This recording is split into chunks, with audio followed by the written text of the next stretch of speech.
Magandang araw, spaghetti naman ang ating lulutuin ngayon. Gumamit lang pala kami ng beef na hotdog.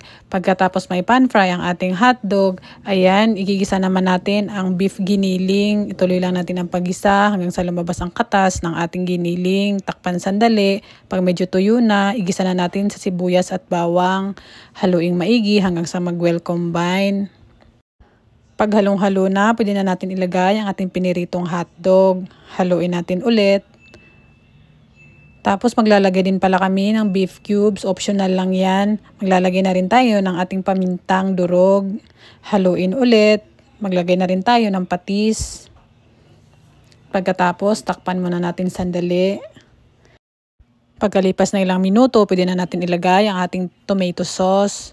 Simutin natin, sayang. Naglagay kami ng kalahating baso dyan para masimot talaga yung laman sa lagayan. Haluin. Pagluto na ang sauce, pwede na natin ilagay ang ating kondensada. Ang paglalagay ng kondensada ay depende na yan sa inyo kung gaano katamis ang gusto ninyo. Pag okay na sa inyo, ayan, ilagay na natin ang ating noodles. Haluin natin maigi para talaga manuot sa ating noodles ang ating sauce. Ayan, may creamy na tayo na spaghetti. Dadagdagan pa natin ng cheese para mas masarap.